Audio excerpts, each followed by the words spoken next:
중국을 통해서 북한에 세 차례 드나들었다. 그래서 북한 보위부에다가 한국에서 가져간 정보를 넘기고 유호성 씨가 다시 한국으로 돌아오고 이렇게 세 차례나 했다 하고 중국 국경에서의 출입 기록을 제출한 거예요. 그렇죠. 검찰 쪽에서. 그러니까 국정원이 가져와서 검찰이 증거라고 제출했거든요. 그래서 검찰에서는 이 진위 여부를 중국 당국에 물어봅니다.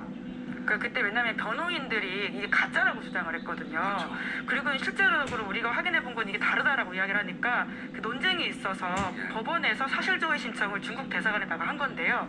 사실 그때만 하더라도 중국 대사관이 사실조회 신청 확인을 해줄 거라는 좀 기대가 적었어요. 왜냐하면 그 이전에는 그런 출입경 기록을 중국 쪽에서 공식적으로 확인해 준 적이 없어요.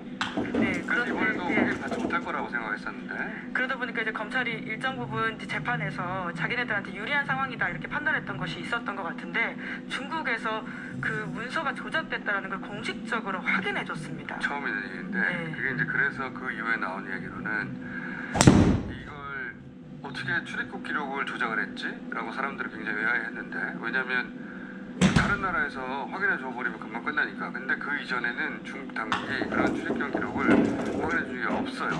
그걸 잘 아는 사람들이 이렇게 조작해도 중국 당국이 공식적으로 확인해 주지 않을 거라고 생각하고 이걸 조작한 게 아니겠는가 나중에 봤더니. 근데 그때는 그걸 확인해 준 거죠.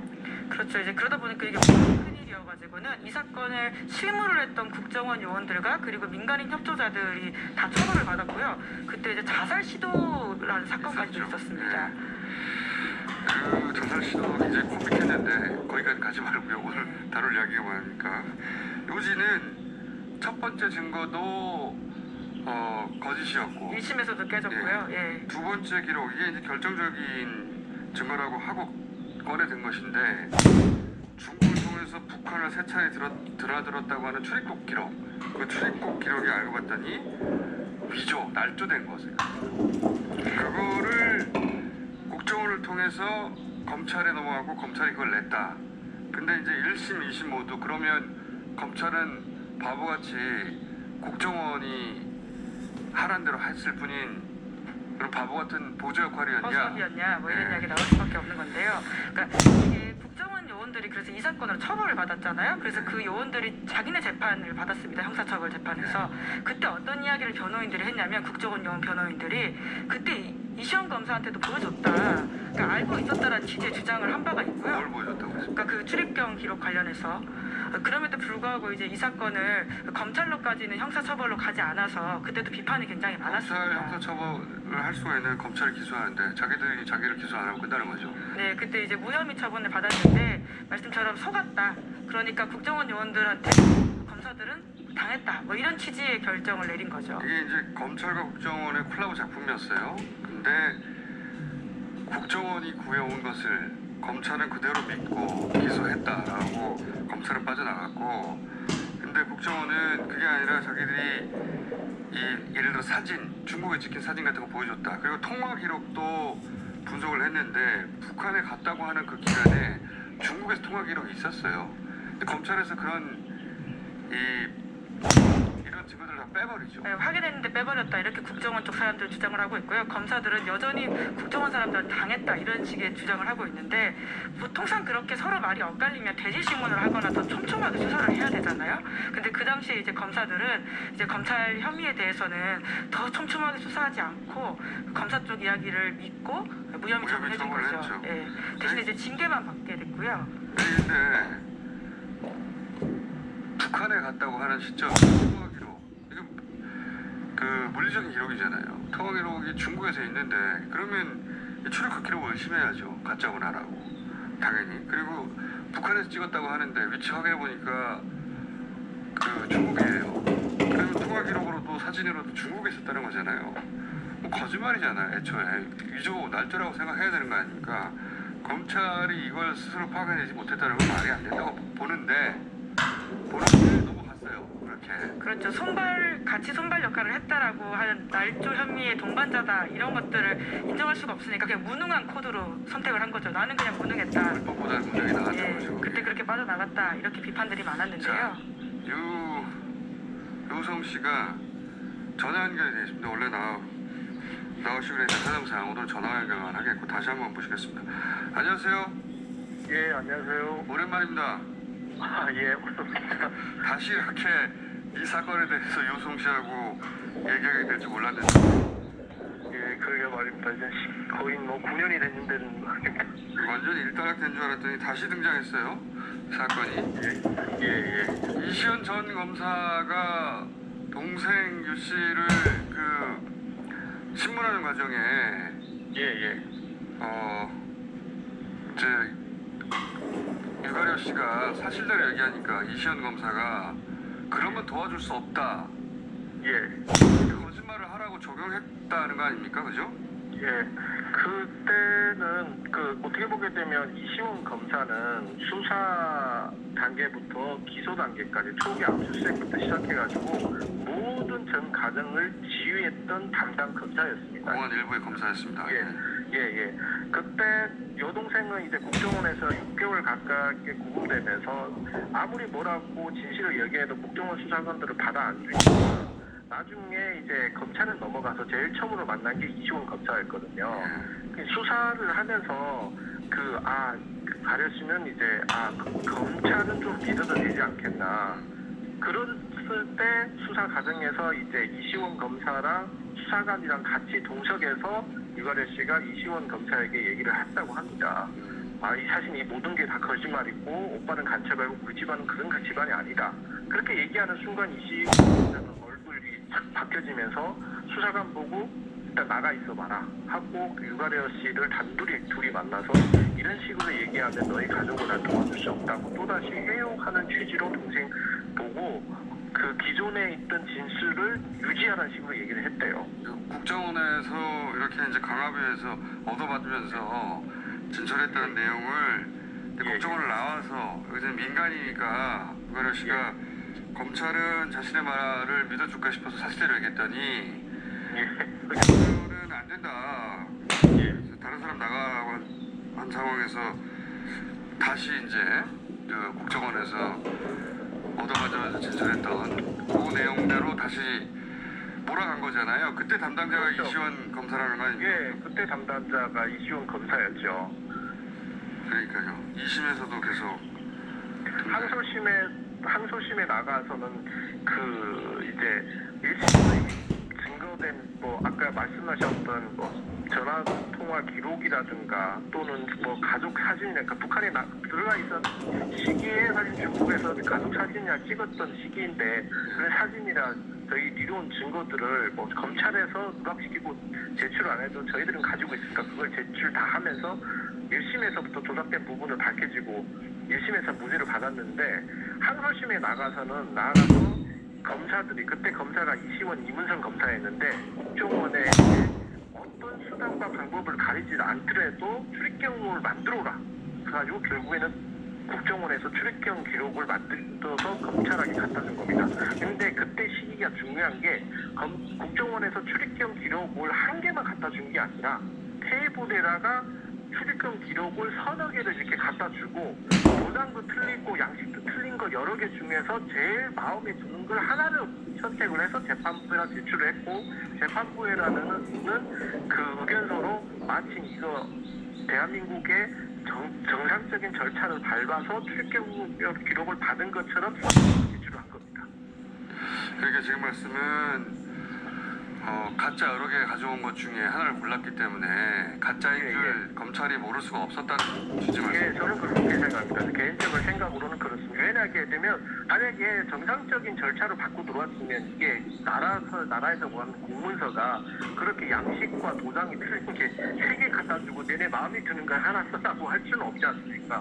그리고 공안검사로서 그동안의 긴 시간 동안에 조사를 많이 해봤을 텐데 이거 자체가 정상적이지 않은 걸 모르고 하나를 선택해서 제출했다. 그건 정말 말이 안 된다. 서너 개 중에 하나를 선택했다는 사실을 어떻게 알게 되신 거예요? 그것도 나중에 과거 사이에서 조사를 할 때 이런 내용들이 다 밝혀진 겁니다. 그래서 사실은 그때 중징계 1개월밖에 안 받았는데 나중에 저희들 고소 고발로 인해서 했었고 새 정부 문재인 정부가 들어서서 TF하고 과거사유가 만들어져서 거기에서 검사들에 대한 그런 잘못된 부분을 밝혀냈습니다. 그래서 결론이 내린 게 검사들은 이런 조작한 내용을 알고도 제출했거나 알고도 부인했다는 결론을 내렸고 문은일 검찰 전 총장님은 그에 대해서 사과를 했거든요. 그렇죠. 근데 저희들은 당연히 사과를 했으니까 검사들을 처벌을 되겠구나 했는데 결국에는 언론에서 집중적으로 조명할 때는 조사를 하는 척 하다가 나중에는 관심이 없을 때 공소시효가 얼마 안 났을 때 슬그머니 처분을 하더라고요. 알겠습니다. 저희가 과거사위 조사 내용도 다시 한번 다뤄보겠습니다만 마지막에 말씀하신 내용은 과거사위를 통해서 이제 밝혀진 내용을 지금 말씀하신 거고요. 예. 저희 또 한번 보실게요. 오늘 여기까지 연결할게요. 감사합니다. 예, 감사합니다. 예. 그러니까 과거사위까지 갔었단 말이죠. 그리고 이 중간 과정에서 검찰이 보복 기소라고 하는, 그러니까 유호성 씨가 나쁜 사람이 돼야 되는데 간첩에서 벗어났잖아요. 그래서 유호성 씨가 뭐라고 표현해야 되나요? 돈 세탁이라고 해야 되나요? 네, 대북 송금에 관여했다라는 대북 송금, 혐의, 관여했다는 외국환 혐의로. 거래법 위반 혐의였습니다. 그때. 저 외국간 예. 돈 세탁, 그것도 일종의 돈 세탁이죠. 여하간 그런 혐의로 기소했는데 이게 이제 보복 기소다. 그렇죠. 왜냐하면 이게 본건이 그러니까 2심이 무죄 난 지 딱 2주 후에 바로 기소를 했는데 왜 그렇게 판단을 하냐면 이 사건은 이미 2010년에 서울 동부에서 다룬 사건이거든요. 그때 검찰에서 이미 기소 유예를 준 건입니다. 그 사이에 딱히 변화된 상황이라고는 유성이 무죄받았다. 그거 하나밖에 없거든요. 그러다 보니까 법원에서도 이 건은 검찰이 기소권을 가지고 남용한 사건. 그러니까 세련되게 말하면 공소권 남용인데요. 그냥 편하게 이야기하면 보복 기소라고 할 수 있는 것들이죠. 어떻게든 나쁜 사람을 만들려고 하는 거예요. 예. 근데 이제 다 실패했거든요. 그리고 과거사위에서도 이 사건을 다뤘고 결국은 이제 이 출입국 기록을 만들어 온 사람도 잡혔어요. 그럼요. 이 민간인 협조자 같은 경우에는 꽤 처벌을 세게 받았습니다. 세게 받을 만한 혐의이고요. 그렇죠. 예, 징역 1년 6개월, 징역 2년 이런 식으로 그런데 협조자를 하필이면 받았습니다. 중국이 이 사건에 대해서 처음으로 공식적으로 이 문건은 조작된 거라고 답변을 해주는 바람에 이게 밝혀진 거예요. 네. 이 사건의 출발은 지금 되돌아보면 이건 이제 디테일이고 그때 당시 이제 박원순 서울시장 시절이고요. 선거 직전입니다. 그래서 이 정치적 함의가 선거에 영향을 미치려고 서울시에 간첩이 침투했다는 사건을 조작해 만들어낸 거 아니냐. 이 관점에서는 한 번도 다뤄진 적이 없거든요. 근데 2013년 1월 달에 이 사건이 처음 나왔기 때문에 선거 직전은 조금 애매한 이야기일 수 있을 것 같긴 근데 이제 한데요. 이게 시작이 그랬다는 거죠. 시작이. 그 2월 달부터 수사가 들어가게 그렇죠. 됐으니까. 그때 써먹으려고 했는데 충분히 무르익지 않아서 제대로 써먹지 못하다가 결국은 이제 2010년에 나오긴 하였으나 수사 시작된 시점, 수사라 할 게 뭐였어요? 사실 다 만들어낸 건데 그러니까 기획은 그렇게 시작된 게 아닐까? 정치적으로. 예. 자, 과거사위는 오늘 말고 또 다루고 시간을 잡아가지고 그러면 추가로 밝혀진, 이건 이제 법정에서 밝혀진 거거든요. 네, 그렇죠. 그거는 이제 과거에 1심, 2심에서 밝혀진 내용들이고요. 1심에서 충분히 검찰과 국정원이 가지고 온 증거가 다 깨졌기 때문에 그때 변호사들이 어떤 농담했냐면 증거 조작하거나 혹은 뭐 북한에 있는 고위 탈북자를 데리고서 유성을 내가 훈련시켰다 이렇게 말하지 않는 이상 2심 절대 못 뒤집는다 이런 이야기 라고 했었거든요. 했는데 정말 조작했어요. 정말 근데 조작 증거를 들고 와서 이런 일이 2014년에도 일어나는구나, 13년에도 일어나는구나 라는 생각을 그때 하면서 정말 놀랐었죠. 그때 변호사들이 굉장히 잘했어요. 예, 변호사 분들도 경험이 있는데 네, 그때 무료 변론으로 중국까지 왔다 갔다 하면서 증거를 지켰던 사람들이거든요. 굉장히 굉장히 놀라운. 변호사들이 네. 잘했고 그때 무슨 얘기가 있었냐면 이런 정도로 기획된 사건을 이렇게 뒤집은 것은 처음 있는 일이라고 대단한 사례가 된 사건입니다. 네, 합동신문센터 같은 경우에도 인권 침해, 그러니까 한국의 관타나모다 이렇게 지적을 받아서 그게 이후에 아예 바뀌었습니다. 탈바꿈했고요. 여러 가지 변화를 정말 의미 있는 사건인데 아직도 현재 진행형이라고 하는 게 주는 충격이 정말 큽니다. 그때 끝난 줄 알았더니 그때 그 검사가 공직기관과 가장 멀리 있는 사건 아닙니까? 네, 그렇죠. 이거 완전히 무너뜨린 사건인데 게다가 증거조작 정말 몰랐다라고 한다면 스스로 그 무능하다라는 이야기인데 공직기강 제대로 할 수 있을까 이런 이야기 나올 수밖에 없고요. 자, 오늘 여기까지 하고요. 저희가 또 이 사안은 다뤄보겠습니다. 왜냐하면 실적으로 의미가 정리되고 판결도 난 사건인데 그래서 짚어볼 게 굉장히 많습니다. 자, 시사인의 김은지 기자였습니다. 감사합니다. 네, 감사합니다.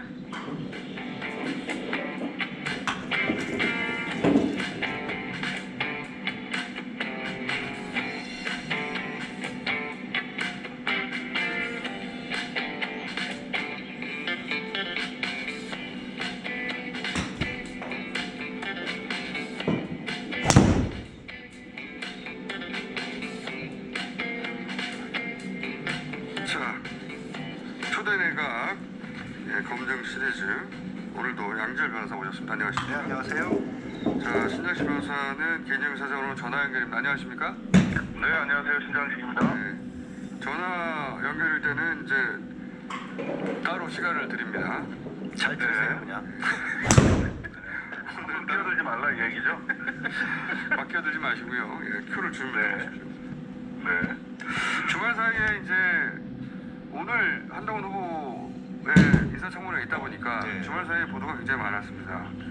많았는데 대체로 한겨레가 주도한 보도였고요. 한겨레와 뭐 시다타파 같은 것도 네. 곳에서 나왔었죠, 뉴스는. 만약에 이게 이제 그 조국 전 장관 케이스와 비교해 보자면 조국 장관이었다면 이게 이 정도 사안 나왔으면은 모든 언론이 다 달라붙을 텐데 그리고 취재를 해볼 만한 내용들이, 그러니까 취재가 비교적 용이한 것들도 많이 포함되어 있거든요. 굉장히 쉬운 네. 주제예요, 사실은. 사실 확인해 보면 되는 거고, 그 주로 해외에서 문제가 됐다고는 하지만 인터넷 사이트의 운영과 관련된 부분이기 때문에 좀 영어만 잘하는 친구 한두 명만 있었어요. 흔적이 굉장히 많이 남아 있었습니다. 네, 의외로. 근데 이제 지금은 굉장히 빠른 속도로 삭제되고 있는데 보도되면서 그 중에서 그 케냐 이분이 케냐 국적을 여전히 소유하고 있는지 아닌지는 정확하게 알 수가 없어요. 네네. 본인을 케냐 국적이라고 소개한 고스트라이터, 유령 작가, 우리로 하면 대필 작가가